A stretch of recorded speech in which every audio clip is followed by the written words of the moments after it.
Yesvantpur express లో మంటలు చెలరేగాయి. తూర్పుగోదావరి జిల్లా గొల్లప్రోలు దగ్గర ఈ ప్రమాదం జరిగింది. వంటశాలలో మంటలు చెలరేగాయి. దీంతో గొల్లప్రోలు స్టేషన్ దగ్గర ట్రైన్ చైన్ లాగి నిలిపివేశారు. 2 ఫైర్ ఇంజన్లు మంటలను అదుపులోకి తీసుకొచ్చాయి. ప్రయాణికులు సురక్షితంగా బయటపడ్డారు. డ్రైవర్ అప్రమత్తతతో పెను ప్రమాదం తప్పింది. మరోవైపు 4 గంటలుగా గొల్లప్రోలులోనే రైలు నిలిచిపోవడంతో ప్రయాణికులు తీవ్ర ఇబ్బందులు పడుతున్నారు. మంచినీళ్లు కూడా లేవని ఆగ్రహం వ్యక్తం చేస్తున్నారు.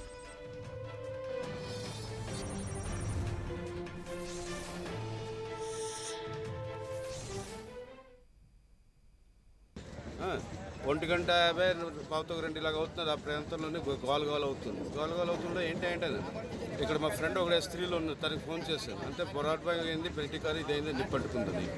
దాని తర్వాత నుంచి భోగిలు అన్నింటిలోనే పరుగులు మొదలెట్టారు మనుషులు. పరిగెట్టుగా అయితే ఇప్పుడు నేను అందరికీ ఇచ్చేసాను. వారు పరిగెట్టొద్దు, ఆ భోగి కట్ చేయిస్తారు, ఇచ్చేసారని. రాత్రి 2 గంటల నుంచి ఇప్పటివరకు ఇక్కడ ఉన్నాము.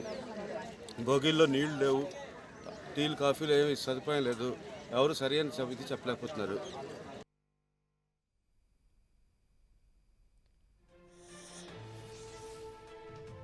యశ్వంత్పూర్ ఎక్స్ప్రెస్ లో అగ్ని ప్రమాదానికి సంబంధించి మరిన్ని వివరాలు మా ప్రతినిధి శంకర్ ఫోన్ లైన్ ద్వారా అందిస్తారు. శంకర్, తెల్లవారుజామున ప్రమాదం జరిగింది. అంతా గాఢ నిద్రలో ఉన్నటువంటి సమయంలో ఒక్కసారిగా మంటలు వ్యాపించినట్టు సమాచారం రావడంతో అంతా కలత చెందారు. చివరకు పిఠాపురం సమీప ప్రాంతంలో ఈ మంటలు వ్యాపించినట్టు గుర్తించినటువంటి జనం వెంటనే అధికారులకు సమాచారం అందించారు. ముఖ్యంగా డ్రైవర్ అప్రమత్తంగా వ్యవహరించి ఫైర్ ఇంజన్లకు సమాచారం అందించడంతో గొల్లప్రోలు స్టేషన్ చేరేసరికి 2 ఫైర్ ఇంజన్లు అక్కడికి రావడంతో వెంటనే మంటలను అదుపు చేసేటువంటి అవకాశం అయితే దక్కింది.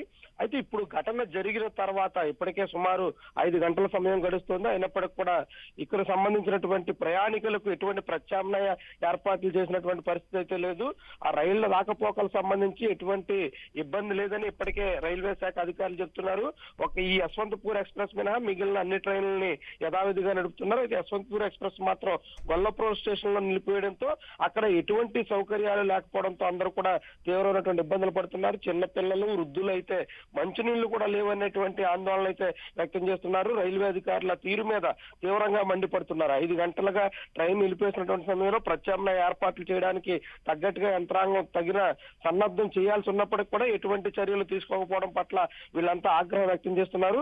తక్షణమే రైల్వే శాఖ అధికారులు రైలుని పునరుద్ధరించాలని, లేని పక్షంలో ప్రయాణికులకు అవసరమైనటువంటి ఏర్పాట్లు చేయాలని వీళ్ళంతా డిమాండ్ చేస్తున్నారు. అయితే స్థానికులు ఇప్పటికే కొందరు రంగంలో దిగారు. వివిధ సేవా సంస్థలు మంచినీరు, అదేవిధంగా టిఫిన్ లాంటి కొన్ని సదుపాయాలను ప్రయాణికులకు అందించేందుకు ఏర్పాట్లు చేస్తున్నారు. స్థానికులు కాస్త చొరవ చూపడంతో కొద్దిమంది చిన్నపిల్లలకు పాలు లాంటి సదుపాయం కూడా అందించేటువంటి అవకాశం అయితే కలుగుతుంది. కానీ రైల్వే అధికారులు మాత్రం తగిన రీతిలో స్పందించలేదు అనేటువంటి అభిప్రాయం ప్రయాణికుల్లో కనిపిస్తోంది. శంకర్, అయితే అధికారులు ఇప్పటివరకు ఏమైనా స్పందించారు? ఎందుకంటే కనీసం తాగునీటి సౌకర్యం కూడా లేని పరిస్థితి, ఇబ్బందులు పడుతున్నారు. అయితే ఎవరైతే ప్రయాణికులు ఇప్పుడు గొల్లప్రోలు స్టేషన్ లో నిలిచిపోయారో వాళ్ళని వేరే మార్గాల ద్వారా ఏమైనా తరలించే ప్రయత్నం చేస్తున్నారా? అధికారులు ఏమైనా మాట్లాడుతున్నారా దీనికి సంబంధించి? ఘటన జరిగినటువంటి వెంటనే ఈ ప్రమాదం జరిగినటువంటి ప్యాంట్రీ కార్ ని ట్రైన్ తో విడగొట్టారు. ఆ బోగిని విడిగా ప్రస్తుతం ఉంచారు. అయితే ఇతర మామూలుగా యథావిధిగా ట్రైన్ అంతా నడిపే దానికోసం అవకాశం ఉంది. మరొక 2 గంటలు ప్రయాణం చేస్తే విశాఖపట్నం చేరుకునేటువంటి అవకాశం ఉంది. విశాఖపట్నంలో ప్యాంట్రీ కార్ ని జోడించి యథావిధిగా ట్రైన్ నడపొచ్చని రైల్వే అధికారులు భావిస్తున్నారు. అయితే ఈ రైలును పునరుద్ధరించడానికి అవసరమైనటువంటి చర్యలు తీసుకుంటున్నట్టు, మరొక అరగంటలోనే ట్రైన్ యథావిధిగా నడుస్తుందని చెప్పి రైల్వే అధికారులు ఉదయం 6 గంటల ప్రాంతంలోనే ప్రయాణికులకు చెప్పారు. అయితే ఇప్పటి వరకు కూడా అట్లాంటి ప్రత్యామ్నాయంగా ట్రైన్ నడిపే దానికోసం అవసరమైనటువంటి చర్యలు తీసుకోకపోవడంతోనే ఇలాంటి సమస్యలు అయితే వచ్చాయని చెప్తున్నారు. అయితే గొల్లప్రోలు చిన్న స్టేషన్ కావడం, సాధారణ పట్టణం కావడంతో అక్కడ అవసరమైనటువంటి ప్రత్యామ్నాయ ఏర్పాట్లు చేయడంలో ఆలస్యమైందని రైల్వే అధికారులు కూడా అంగీకరిస్తున్నారు. ప్రస్తుతం మాత్రం మంచినీరు, ఇతర అత్యవసరాలు తీర్చడానికి తగ్గట్టుగా చర్యలు తీసుకుంటున్నట్టు రైల్వే అధికారులు చెప్తున్నారు. ఏమైనా 8:20-8:30 ప్రాంతంలో ట్రైన్ యథావిధిగా కదులుతుందని చెప్పి ప్రస్తుతానికి రైల్వే అధికారులు చెప్తున్న పరిస్థితి అయితే ఉంది. Right, thank you Shankar.